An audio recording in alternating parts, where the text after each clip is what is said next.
As we continue into another week, let's take a look at another boat trip. Last week we talked about the boat trip. Jesus was in the boat. This boat trip, Jesus wasn't in the boat.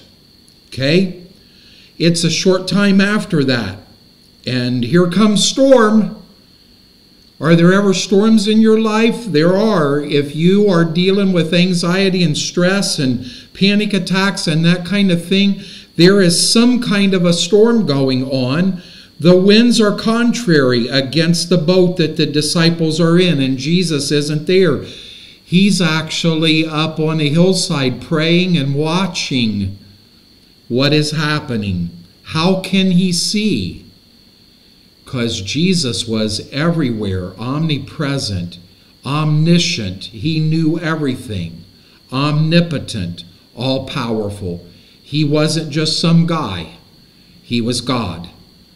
And he's sitting and watching them, and the boat's rocking, and the winds are contrary, and Jesus decides, okay, it's time for me to take a walk. And he walks across the water, and the disciples are scared. Wouldn't you be if you was in a boat in the middle of the storm? Maybe that's why we have anxiety and stress. Because when we're in the boat in the middle of the storm and Jesus begins to walk towards us, the fear comes. I don't blame them for being afraid. I would have been afraid. If I had oars in my hands and someone came walking across the water, it would have been the first power boat ever. Because, buddy, I would have been moving those oars as fast as is humanly possible. The things that were troubling them, Jesus walked on. It was no big deal to him. It's still no big deal to him.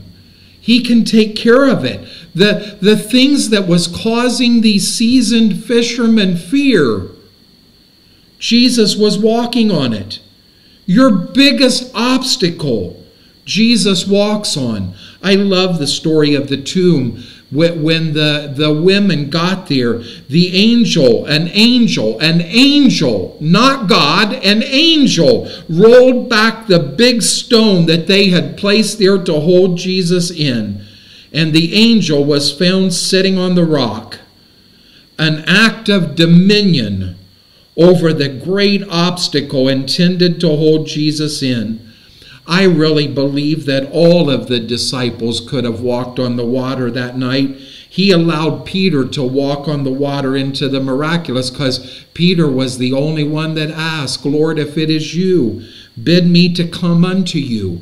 And Jesus, with no big phenomenal statement or no big promises or anything like that, he didn't say to Peter, well, if you'll do this, I will take care of you. He just said, come. And Peter walked on the water. All of them could have done that. Maybe in that case, Peter wouldn't have sank.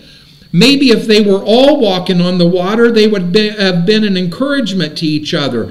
The whole body is functioning together. All would have been blessed. But all the rest of the disciples were sitting back in the boat, maybe panic-stricken, maybe anxious, maybe stressed. Maybe they were even calling out to Peter, what in the world are you doing, Peter? Oh boy, how often do we not walk in the miraculous because we just don't have the courage to say, Jesus, bid me to come to you. And instead, we sit in our anxiety and our panic.